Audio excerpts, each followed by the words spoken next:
দীঘা, পুরী আর দার্জিলিং এই তিনটি জায়গার নাম নিয়েই তৈরি হয়েছে বাঙালির অত্যন্ত একটি প্রিয় শব্দ, সেটি হচ্ছে দীপুদা। পুরী আর দার্জিলিং এই দুটো জায়গায় যেতে হলে 8 থেকে 10 ঘন্টা জার্নি করতে হয়, কিন্তু হাতে তো সবসময় এত সময় থাকে না। আর দীঘা পৌঁছাতে সময় লাগে মাত্র 4 থেকে 5 ঘন্টা। তাই ভ্রমণ পিপাসু মানুষেরা হাতে মাত্র 2 দিনের সময় পেলেই পরিবার বা বন্ধুবান্ধবকে সাথে নিয়ে বেরিয়ে পড়ে দীঘা ঘুরতে যাওয়ার জন্য। আমার চ্যানেলে আগের দুটো ভিডিও দেখে তো তোমরা বুঝেই গেছো যে আমি দীঘা ঘুরতে এসেছি। আর আজকে এই ভিডিওতে আমি তোমাদের জন্য নিয়ে চলে এসেছি দীঘার ভ্রমণ গাইড, তাও আবার কম খরচের মধ্যে। তো চলো ইন্ট্রোতে না বেশি বকে চলে যাই আজকের মেন ভিডিওতে। তো এবার তোমাদেরকে আমি বলি যে তোমরা দীঘা কিভাবে পৌঁছাবে। দীঘা যাওয়ার জন্য বাস, ট্রেন দুটো অপশানই আছে।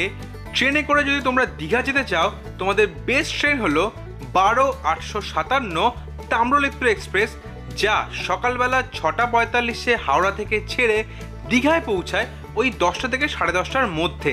আর এই ট্রেনে করে গেলে তোমাদের খরচা পড়বে সেকেন্ড সিটিংয়ে 105 টাকা পার পার্সন, আর চেয়ার কারে 380 টাকা পার পার্সন। আর যদি তোমরা SBSTC বা WBTCর বাসে করে যেতে চাও, তাহলে তোমাদের ভাড়া পড়বে 145 টাকা থেকে 155 টাকার ভেতরে। এগুলো কিন্তু সব নন এসি। আর তোমরা যদি প্রাইভেট বাস যেমন Green Line, Express Line, Shyamoli Paribahan, City express ইত্যাদি বাসে করে যেতে চাও দীঘা, তাহলে তোমাদের ভাড়া পড়বে ওই 250 টাকা থেকে শুরু করে 700 টাকার মধ্যে। বাসের সমস্ত টাইমিং তোমরা কিন্তু অনলাইন অ্যাপে পেয়ে যাবে। আর তোমরা টিকিট কিন্তু অনলাইন বা অফলাইন দু জায়গাতেই কাটতে পারো। আমি তোমাদের সাজেস্ট করবো যে তোমরা কিন্তু টিকিটটা অনলাইনে কেটো। আর তোমরা চেষ্টা করো যাতে তোমরা রাত্রেবেলার বাস বুক করতে, কারণ রাত্রেবেলা বাস বুক করে একদম ভোর ভোর পৌঁছে যাও দীঘা। আর দীঘায় পৌঁছে সকাল সকাল একটা অসাধারণ সানরাইজ দেখে নাও। এটাই তোমাদের কাছে আমার সাজেশন রইল। তোমরা তো বাস বা ট্রেনে করে পৌঁছে গেলে দীঘা, এবার দীঘায় পৌঁছে তোমরা থাকবে কোথায় সেটাই দেখে নাও। দীঘাতে থাকার অপশন তো প্রচুর আছে। ওল্ড দীঘা আর নিউ দীঘা মিলিয়ে প্রচুর কিন্তু হোটেল আছে। আমি ছিলাম ওল্ড দীঘায় একদম সি বিচ থেকে 2 মিনিটের ডিস্টেন্সে। আমি যে হোটেলে ছিলাম তার ফোন নাম্বার আমি স্ক্রিনে আর ডিসক্রিপশানে দিয়ে দিলাম। আমার ভাড়া পড়েছিল 600 টাকা একদিনের জন্য। আর তোমাদের একটা আমি ইনফরমেশান শেয়ার করে নিই। আমি যে হোটেলে ছিলাম সেখানে আমি জানতে পেরেছিলাম যে সোলো ট্রাভেলার, মানে যারা একা ঘুরতে আসে, তাদের কিন্তু রুম দেওয়া হয় না। সেটাই আমি কনফার্ম করার জন্য আমি আরও 3-4টে হোটেলে কথা বলেছিলাম। সবাই কিন্তু আমাকে এক কথাই বলেছিল যে একা মানে সোলো ট্রাভেলারদের কিন্তু রুম দেওয়া হয় না।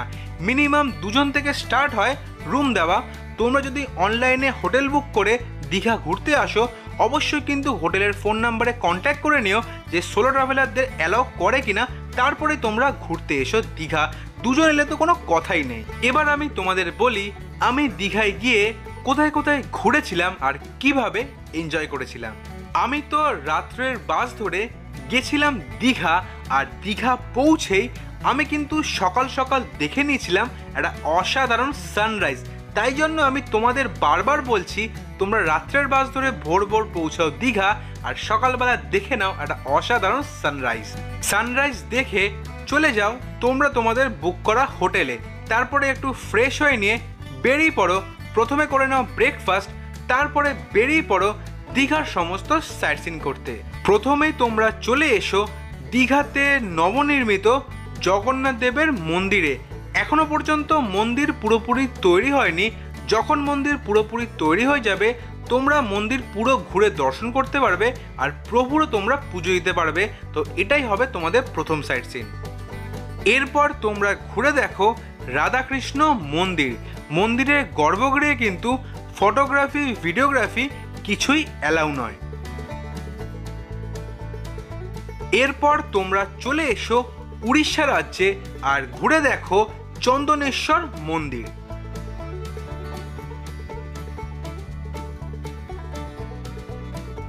ভোলে বাবার মন্দির, চন্দনেশ্বর মন্দির ঘুরে তোমরা চলে এসো তালসারি বিচে। আর এই তালসারি বিচে প্রধান একটি আকর্ষণ হচ্ছে বোটিং। 100 টাকা পার পার্সন বোট বুক করে তালসারি বিচ থেকে তোমরা ঘুরে নাও লাল কাঁকড়া বিচ। এই লাল কাঁকড়া বিচটা কিন্তু অসাধারণ, তোমাদের দেখে কিন্তু খুবই ভালো লাগবে। তালসারি বিচে বোটিং করে আর লাল কাঁকড়া বিচ ভালো করে ঘুরে দেখে তারপর তোমরা চলে এসো পশ্চিমবঙ্গের মিনি গোয়া উদয়পুরে। কেন এই জায়গাটিকে মিনি গোয়া নামে সম্বোধন করা হচ্ছে সেটা জানতে হলে দেখতে হবে আমার দীঘা সিরিজের প্রথম পর্ব। আমি সেই ভিডিওর লিঙ্ক আই বাটনে আর ডিসক্রিপশানে দিয়ে দেব। উদয়পুর সি বিচ ঘুরে এরপরে তোমরা চলে এসো ওশিয়ানা সি বিচে। ওশিয়ানা সি বিচের সামনাসামনি পৌঁছানোর জন্য কিন্তু কিছু সিঁড়ি অতিক্রম করে তোমাদের পৌঁছাতে হবে। উদয়পুর সি বিচ যেমন ক্রাউডি আর নয়েজি, আর এই সি বিচটা কিন্তু অতটাও ক্রাউডি নয়, আর নয়েজ কিন্তু এখানে খুবই কম, আর সি বিচটার সৌন্দর্য কিন্তু অসাধারণ। এরপরে তোমরা ঘুরে দেখো নিউ দীঘায় থাকা এই জাহাজ বাড়ি। এই জাহাজ বাড়িতে কিন্তু তোমরা চাইলে 7D শো দেখতে পারো, যার টাইমিং হচ্ছে সকাল 11টা থেকে রাত্রি 9টা অবধি, আর খরচা হচ্ছে 100 টাকা পার পারসন। এই জাহাজ বাড়ি দিয়েই তোমাদের কিন্তু সকালবেলার সমস্ত সাইট সিন কমপ্লিট হয়ে যাবে। তারপরে তোমরা লাঞ্চ কমপ্লিট করে একটু রেস্ট নিয়ে বেরিয়ে পড়ো বিকেলবেলা সমস্ত সাইট সিন করতে। বিকেলবেলায় তোমরা প্রথমে চলে এসো অমরাবতী পার্কে। এই পার্কের এন্ট্রি ফিস হচ্ছে 10 টাকা পার পারসন, আর এই পার্কের টাইমিং হচ্ছে সকাল 8:30 থেকে সন্ধেবেলা 7টা অবধি। আর এই পার্ক ফেমাস হচ্ছে এখানকার রোপওয়ের জন্য। আমি যখন ঘুরতে গেছিলাম তখন কিন্তু রোপওয়ে বন্ধ ছিল।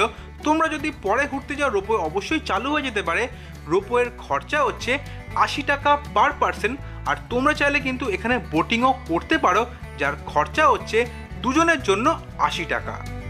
অমরাবতী পার্ক ঘুরে এরপরে তোমরা চলে এসো কাজল দিঘিতে থাকা টয় ট্রেন পার্কে। এই পার্কের এন্ট্রি ফিস হচ্ছে 5 টাকা পার পারসন, আর এই পার্কের টাইমিং হচ্ছে সকাল 8টা থেকে রাত্রি 8টা অবধি। আর তোমরা কিন্তু এই পার্কে এসে টয় ট্রেন রাইডটা অবশ্যই করো, যার খরচা হচ্ছে 20 টাকা পার পারসন। এরপরে তোমরা চলে এসো দীঘার সায়েন্স সেন্টারে। এখানকার এন্ট্রি ফিস হচ্ছে 30 টাকা পার পারসন, আর এই জায়গাটার টাইমিং হচ্ছে সকাল 8টা থেকে রাত্রি 8টা অবধি। আর এই জায়গার টিকিট কাউন্টার কিন্তু সন্ধেবেলা 7:15 সময় বন্ধ হয়ে যায়। আর এই সায়েন্স সেন্টারে নানা রকম কিন্তু শো অনুষ্ঠিত হয়, যেমন 3D শো, স্পেস অ্যাস্ট্রোনমি ইত্যাদি। আর এই সমস্ত শো দেখার জন্য তোমাদের কিন্তু প্রত্যেকটির জন্য এক্সট্রা করে টিকিট কাটতে হবে। সায়েন্স সেন্টার ঘুরে এরপরে তোমরা চলে এসো দীঘার অত্যন্ত পপুলার জায়গা ঢেউসাগরে। এখানকার এন্ট্রি ফিস হচ্ছে 10 টাকা পার পারসন, আর এই জায়গার টাইমিং হচ্ছে সকাল 10টা থেকে রাত্রি 9:30 অবধি। আর আমি তোমাদের রেকমেন্ড করব যে এই ঢেউসাগর জায়গাটি অবশ্যই কিন্তু তোমরা সন্ধেবেলাতে ঘুরে দেখো, কারণ সন্ধেবেলাতে এই জায়গার সৌন্দর্য কিন্তু অনেক গুণই বেড়ে যায়। ঢেউসাগর ভালো করে ঘুরে দেখে তারপরে তোমরা চলে এসো নিউ দীঘা সি বিচে। তোমাদের হোটেল যদি নিউ দীঘা সি বিচের কাছাকাছি থাকে তাহলে কিন্তু তোমাদের সাইট সিন এখানে কমপ্লিট হয়ে যাবে।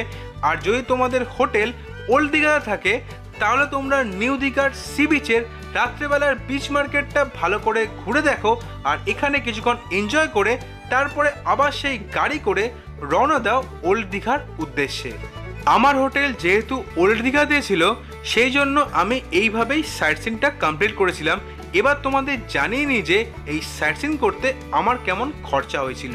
সকালবেলায় আমি যে সাইট সিন করেছিলাম আমার খরচা পড়েছিল 600 টাকা, আর তার মধ্যে কিন্তু পার্কিংয়ের খরচা ইনক্লুড করা ছিল।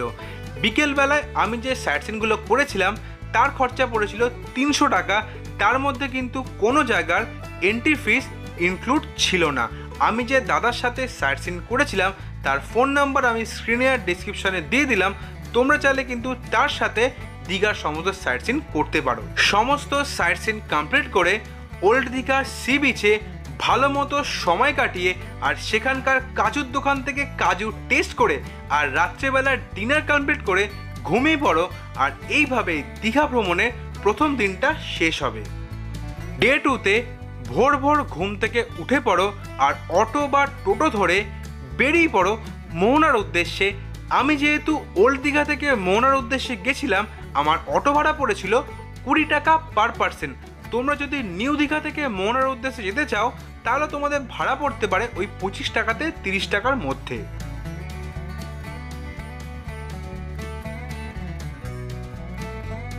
মোহনায় পৌঁছে এনজয় করো একটা অসাধারণ সানরাইজ। তারপরে তোমরা চলে এসো মোহনা ভিউ পয়েন্টে, কারণ সেই ভিউ পয়েন্ট থেকে পুরো মোহনার একটা তোমরা অসাধারণ ভিউ দেখতে পাবে। দীঘা ভ্রমণের দ্বিতীয় পর্বটা তোমরা যদি ভালো করে দেখো তাহলে তোমরা সেটা বুঝতে পারবে। আমি দীঘা ভ্রমণের দ্বিতীয় পর্বটা আই বাটনে আর ডেসক্রিপশানে দিয়ে দেব। মোহনাতে দাঁড়িয়ে একটা অসাধারণ সানরাইজ আর মোহনা ভিউ পয়েন্ট থেকে পুরো মোহনার একটা অপরূপ সৌন্দর্য এনজয় করে তারপরে তোমরা চলে এসো মোহনার ফিশ মার্কেটে। তোমরা চাইলে কিন্তু এই ফিশ মার্কেট থেকে হলুদ নুন মাখানো শুকনো মাছ কিংবা এখান থেকে চাইলে কিন্তু তোমরা ফ্রেশ মাছ কিনে বাড়ির জন্য নিয়ে যেতে পারো। তাহলে কিন্তু তোমাদের এরকম সোলার বাক্সে প্যাকিং করে মাছ বাড়ির জন্য নিয়ে যেতে হবে। দীঘার মোহনা আর ফিশ মার্কেট ভালো করে ঘুরে দেখে তারপরে তোমরা চলে এসো তোমাদের হোটেলে। তোমাদের হোটেল যদি ওল্ড দীঘা বা নিউ দীঘায় থাকে তোমরা হোটেলে গিয়ে একটু ফ্রেশ হয়ে চলে এসো সি বিচের সামনে। যেটুকুনি সময় তোমরা দীঘায় থাকবে সি বিচে ভালো করে এনজয় করে তোমরা চাইলে কিন্তু তখন চানও করে নিতে পারো। তারপরে তোমরা হোটেলে গিয়ে ব্যাগপত্র গুছিয়ে ব্রেকফাস্ট করে বেরিয়ে পড়ো নিউ দীঘার উদ্দেশ্যে, কারণ তোমাদের সরকারি বাস বা ট্রেন ধরতে নিউ দীঘার জন্য যেতে হবে। আর তোমাদের হোটেল যদি নিউ দীঘাতেই থাকে তাহলে তোমাদের কিন্তু এক্সট্রা খরচা করতে হবে না, পায়ে হেঁটেই পৌঁছে যাও সরকারি বাস স্টপে বা রেলওয়ে স্টেশনে। আমি তো চলে এলাম সরকারি বাস স্টপে।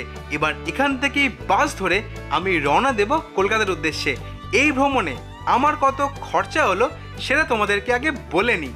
আমরা এখানে দুজন মিলে ঘুরতে গেছিলাম, তো খরচাটা আমি দুজনের হিসাবেই দিচ্ছি। বাসে আমাদের খরচা পড়েছিল সরকারি বাসে আপ ডাউন মিলিয়ে 155 টাকা পার পার্সন, টোটাল 620 টাকা। হোটেলে আমাদের একদিনের জন্য ভাড়া পড়েছিল 600 টাকা। দীঘার সাইট সিনে সকালবেলার খরচা পড়েছিল 600 টাকা, তার মধ্যে কিন্তু পার্কিংয়ের খরচা যুক্ত করা আছে। আর বিকেলে পড়েছিল 300 টাকা, টোটাল 900 টাকা।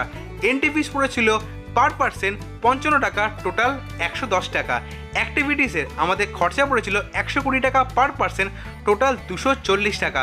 ওল্ড দীঘা টু মোহনা আপ ডাউনের টোটাল খরচা পড়েছিল 20 টাকা পার পার্সন, টোটাল 80 টাকা। ওল্ড দীঘা টু বাস স্টপে আমাদের খরচা পড়েছিল 20 টাকা পার পার্সন, টোটাল 40 টাকা। ফুডটা আমাদের পার্সোনাল চয়েস, ফুডের খরচাটা কিন্তু আমি যুক্ত করলাম না। তাহলে আমাদের টোটাল খরচা দাঁড়িয়েছিল 2590 টাকা। দুজনের মধ্যে ভাগ করলে দাঁড়াচ্ছে 1295 টাকা। আমার দীঘা ভ্রমণে কেমন খরচা হলো সেটা তো তোমাদের সাথে শেয়ার করলাম। এটা দেখে তোমাদের একটা রাফ আইডিয়া হয়ে গেছে। আর এখানেই শেষ হলো দীঘার ট্যুর গাইড, আর এখানেই শেষ হলো দীঘা সিরিজটা। তোমাদের এই দীঘা সিরিজটা কেমন লাগলো অবশ্যই কিন্তু কমেন্ট করে জানাবে। আর এই ভিডিওটা ভালো লাগলে অবশ্যই লাইক করবে আর চ্যানেলটা কিন্তু সাবস্ক্রাইব করবে। পরের সপ্তাহে তোমাদের জন্য নিয়ে আসছি নতুন একটা ট্রাভেল সিরিজ। ততদিন তোমরা সবাই ভালো থেকো, stay safe, stay happy, good bye.